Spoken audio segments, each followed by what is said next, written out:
Hello there. Uh, so I am glad to be here with you all today, like for real, because oh my gosh, the last 7 to 8 days have been a just crazy externally in the world, but really I'm just focusing right now on internally with my own world because I got some nasty bug. Oh, actually, probably had a full blown allergy attack that then turns into something. That's always the thing for me. So there I am, and here I am, 8 days later, still working through it, which gets me to my topic for today, which is um, managing your energy and checking your capacity when, you know, when the world says you still need to keep going, right? You're supposed to just push on through. And I don't even like using that phrase anymore of pushing through because it literally just makes my body go, ew, because that energy, for me at this point in my life, is aligned with that hustle mentality. And I've let that go because that was upping my stress levels to a whole other realm in today's time. So it's like the hustle thing. I've been there, done that. I'm over it, and I've really been much more in the managing energy and more recently capacity. You know, based on work from my coaches that I follow, fantastic people who do and talk about all of those things, right? Managing your energy, what it looks like to manage your nervous system, and engaging in nervous system regulations to help you move forward. And for me, it's relevant because, long story short, just a whole bunch of crap that's happened in the past that moving forward caught up health wise and set off this whole other chronic illness that literally like causes swelling randomly, and having been tested for all the obvious starts for it coming down to, oh, it's got to be stress related, you just need to manage your stress. And I'm like, uh-huh. Okay, that's nice. You have any suggestions for that?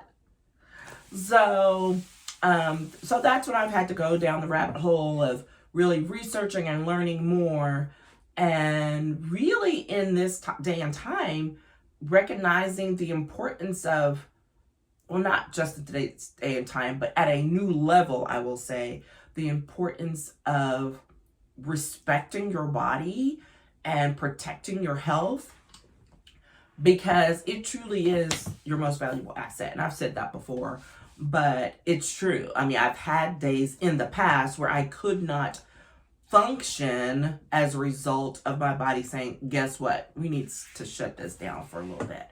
So I've gotten past most of that. There's still moments, but I would say that I've gotten to this level now of really intently and purposefully not just managing my energy, because that's another little cliche phrase that people use, but really checking the capacity of where I am at any given moment in a day, in a week, in a month, so that I can stay on track for what it is I really want to happen in that time frame, right?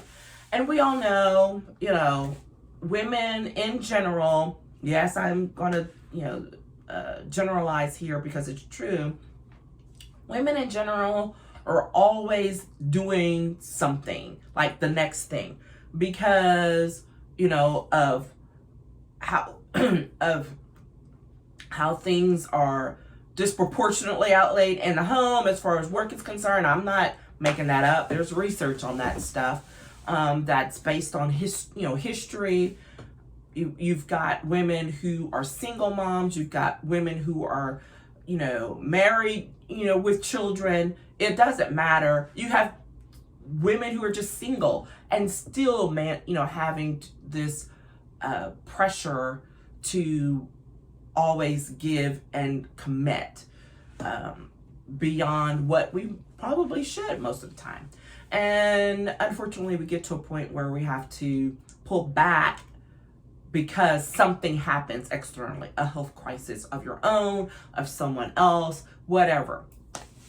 And so I'm definitely here to say, like, respect your body, listen to yourself, and it matters, because if you don't, then the work that you seek to do, the impact that you seek to have, it's going to be diminished by the ability you have to engage. I mean, that's the reality of it. So you want to be able to engage. And so, back to today and where I am, I've been on my, daily video recording mission. I'm in, month 2 of that. And I've been excited and about rising to the challenge of committing and staying on track for that.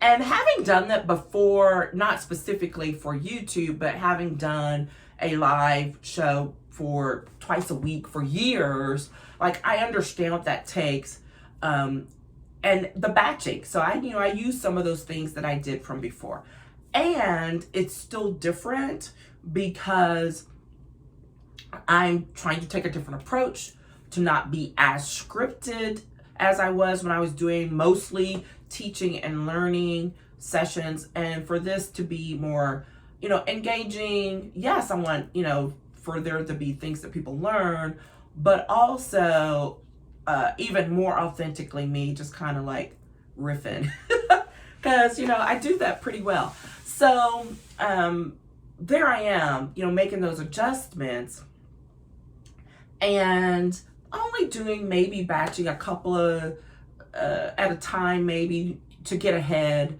so that on the weekends things are a little bit easier. Trying not to do too many ahead, because I need to, as the person I've been following who does this work, need to make sure to exercise that muscle daily, right? So, trying to find that balance between that. And then here comes lovely little allergy stuff or whatever that hits, and all this upper respiratory, all the things that again affect my ability to engage and do the work that I'm wanting to do right now, which is to show up on camera, deliver some quality content, and to do so daily now, right? Not, a couple of days and then be able to take off and hide it, but no, daily. So it has required me to be very mindful of what my energy is.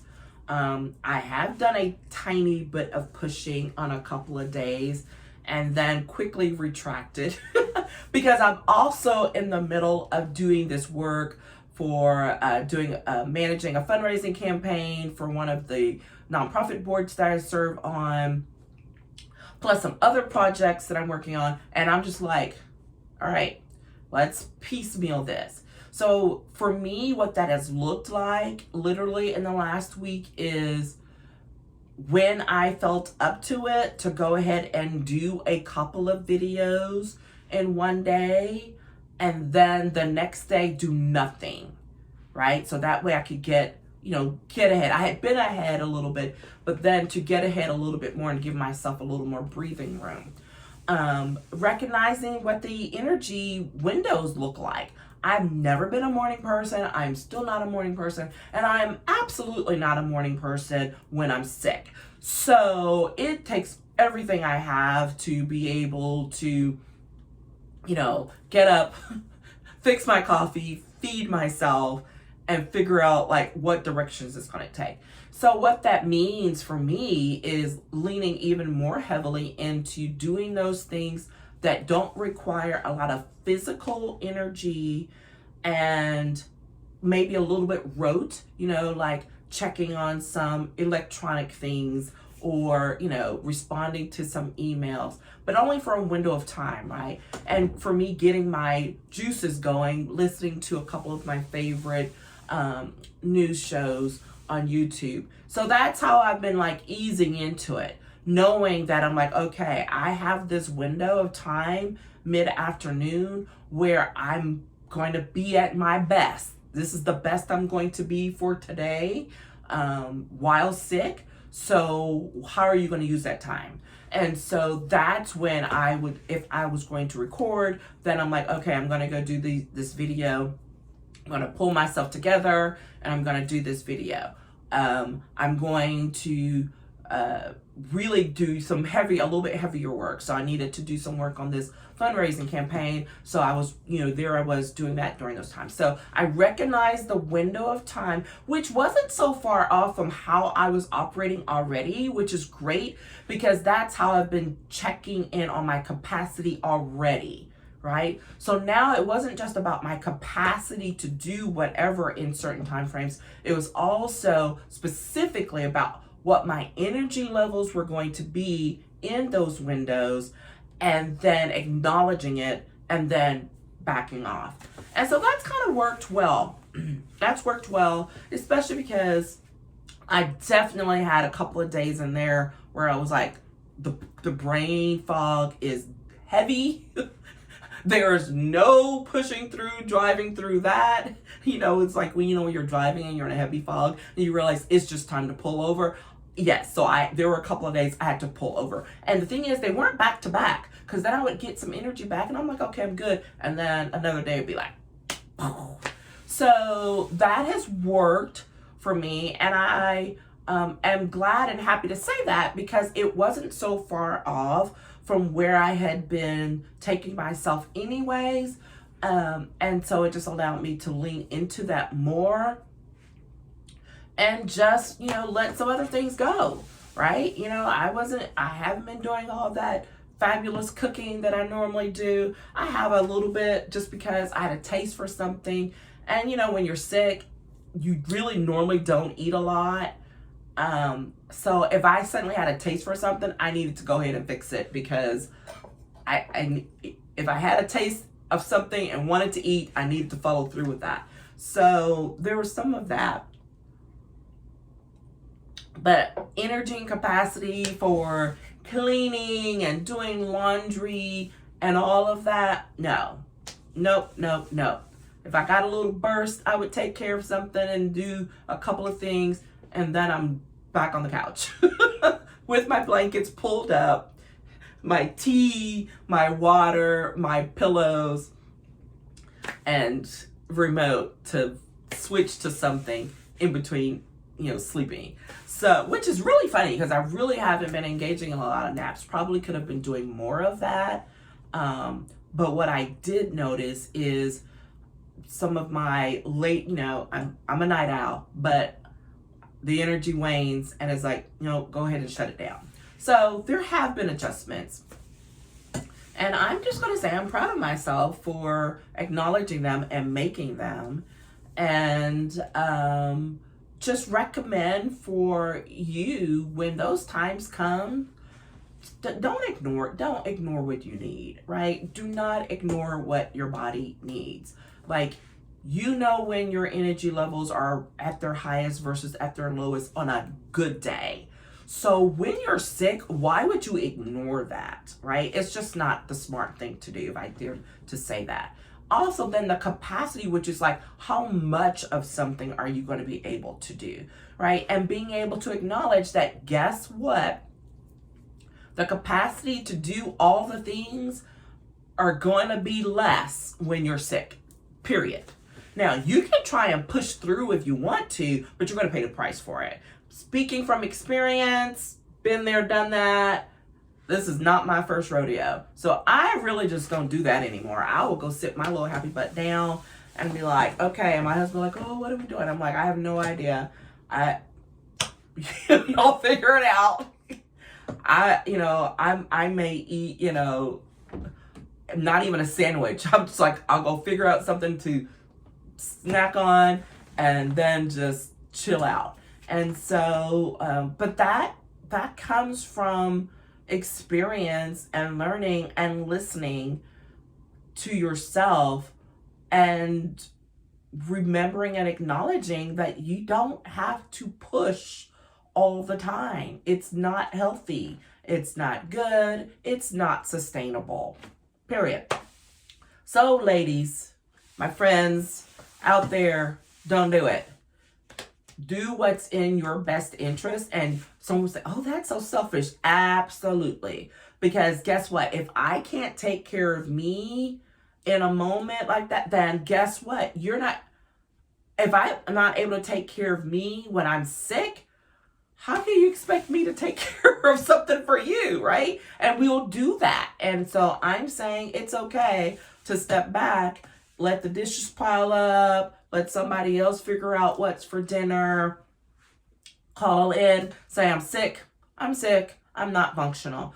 And or while you're still doing stuff, because, there I was still shooting out some emails in the Slack group, reminding people about this stuff for this campaign. But I prefaced it with, hey, I've been sick, I'm a little germy, lots of brain fog. So if I miss something, just mark it up to that and let me know. Therefore, setting that boundary of, this is the state I'm in. And there was a time I would not have done that. I would have worked around it. Maybe, hinted at it, or I would, if someone knew me personally, they would, say something and I would check. But, I have done that. Wake up, feel like crap, and then go, do the little vocal scales or whatever to get my voice ready so that I don't sound like I just rolled out of bed so I could go get on a business call. I don't do that anymore. I just don't. And if I have to talk to someone, I'm like, yeah, sorry, I'm sick. So what's up? It's just the reality of things. It's very freeing. It's very freeing. So I'm just going to encourage you all to indulge in a little more freedom yourself. Okay? So, Patricia, glad to be here. Hope that has been helpful for someone out there. I am definitely going to go manage my energy a little bit because I've got to go be social outside of my house this evening. So, fingers crossed for that. And then just encourage you to make sure that you are celebrating your wins, no matter how small, each and every day, because you deserve to be celebrated. And if you don't do it, who's going to do it for you, right? So have a fantastic day, everyone. Take care.